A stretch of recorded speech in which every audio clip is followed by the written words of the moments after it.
2.10.H.1 Bhashya. तदसद् ज्ञानकर्मनिष्ठयोः विभागवचनाद् बुद्धिद्वयाश्रययोः अशोच्यान् इत्यादिना भगवता यावद् स्वधर्ममपि चावेक्ष्य इत्येतदन्तेन ग्रन्थेन यत् परमार्थात्मतत्त्वनिरूपणं कृतं तत् साङ्ख्यम्।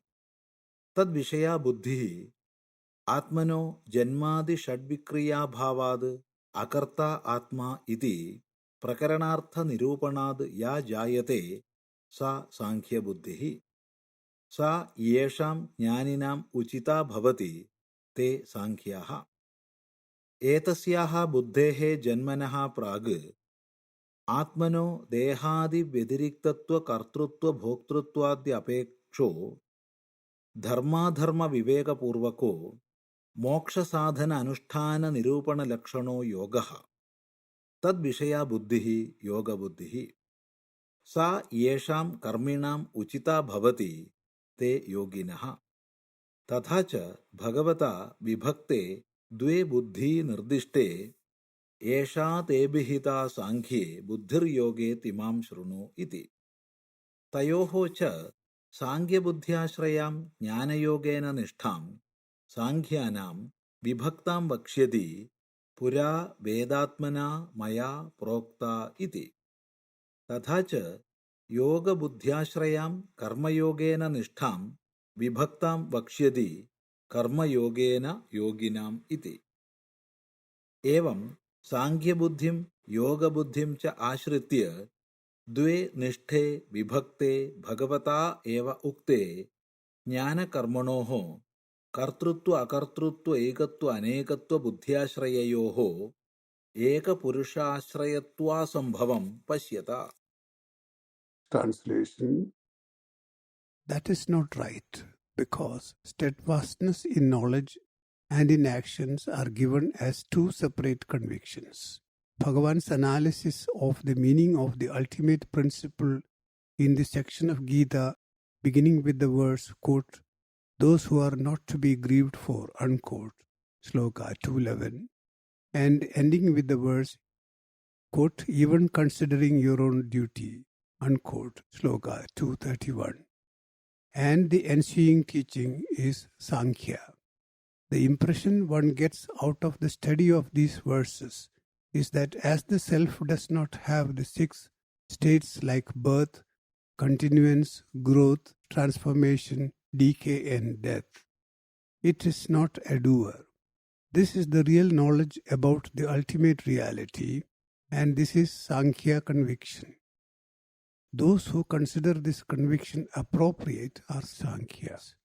But before the onset of this conviction, there are spiritual practices to be observed aimed at moksha, keeping in mind the discrimination between virtue and vice, the difference of the self with the body, etc., and taking the self to be the doer and enjoyer. The study of this is yoga, and it is called yoga conviction. Those who perform these practices and consider this appropriate to them are yogis. Accordingly, Bhagavan has pointed out these two distinct convictions. He says in Ślokās 2.39, quote, "This conviction in Samkhya has been imparted to you. Now hear the conviction in yoga," unquote. About Samkhya conviction, Bhagavan is going to say in Ślokās 3.3, "It, quote, has been told by me, who am the soul of Veda in ancient times," unquote, for the benefit of those who depend on it. And he would say about yoga conviction, on which the karma yogis depend, quote, "for yogis by yoga of action," unquote. Thus a clear distinction between the two is made. The conviction of Samkhya is based on unity and does not have the idea of the doer or the agent. On the other hand, the conviction of yoga has multiplicity as its basis and the concept of the doer. It is clear that these two, namely Jnana and Karma, cannot be practiced by the same person simultaneously. Bhagavan, who knows this, made these two separate and distinct. 2.10.H.2 Explanation. The objection is dismissed right at the beginning. The thrust of the reply is that the two approaches of Jnana and Karma are distinct from each other and based on concepts that are contradictory and cannot be followed by the same individual at the same time. Therefore, to say that Jnana accompanied by Karma is the path to moksha is a contradiction in terms. 2.10.H.3. The 20 verses of chapter 2 from 2.11 to 2.30 deal with the ultimate principle and are therefore called Samkhya. Footnote here, Acharya says 2.31, but it's really 2.30. They contain the quintessence of Vedanta and are among the most important in the whole of Gita. Their appellation Samkhya comes from the meaning Samyak khyayate Atma idi Samkhya. That is, Samkhya is that which describes well the Atma or the Self. This is not to be confused with the school of Indian thought known by the same name. That is a system of thought propagated by Maharshi Kapila of unknown period but believed to be before Buddha. That school is a proponent of dualism, postulating that there are two distinct entities, Purusha and Prakriti, both without beginning or end. Here, on the other hand, Samkhya is the study of the ultimate principle. 2.10.H.4. Change is the order of the day. Everything undergoes change constantly. All creatures go through the cycle of 6 states, namely birth, continuance, growth, transformation, decay, and death. But there has to be a fundamental basis against which all changes take place. That nameless principle, which has no form and is beyond all comprehension, is very often referred to as Atma, the Self. That is neither the doer nor the enjoyer.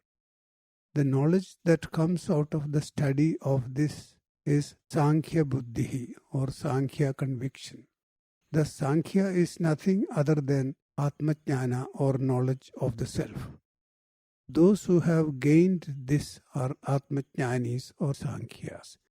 They are the liberated ones, always peaceful and blissful in their own self. It is the explanation of this principle that will be coming across throughout Gita. 2.10.H.5. But before reaching the state of Samkhya, one has to observe the spiritual practices enjoined in the scriptures. That is yoga. In this, one distinguishes between dharma and adharma and practices the former, shunning the latter. According to one's dharma, he does his karma or actions without any desire for its results. He observes the austerities like periodic fasting and does the ordained rituals. He listens, ruminates, contemplates, and does everything he is empowered to do according to his karma, with a view to attain the realization of the self. He does that. He is a yogi, and that is yoga buddhi or yoga conviction. Thus, yoga is the means and Samkhya the end. Just as means cannot be the same as end, so also the end cannot be the same as means. All paths of yoga end in Samkhya. Thus, it is clear that both cannot be practiced by the same individual at the same time. 2.10.H.6. Śankarāchārya says, this is not proposed by him, but uttered by Bhagavan himself. Sloka 239, quoted from Gita, clears any doubt about it. There Bhagavan makes clear the distinction between the two. Again in Sloka 3.3, Bhagavan says, quote, O sinless one, I have laid down in days of yore the two kinds of firm observance. They are Jnana Yoga for Sankhyas and Karma Yoga for Yogis. Unquote. The Acharya brings in more reasons to show why both cannot be observed by the same individual. The basic assumption of Karma Yoga is, I am the doer.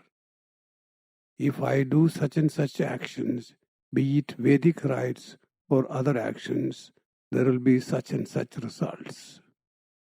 This presupposition of the doer or the agent is not there in Samkhya.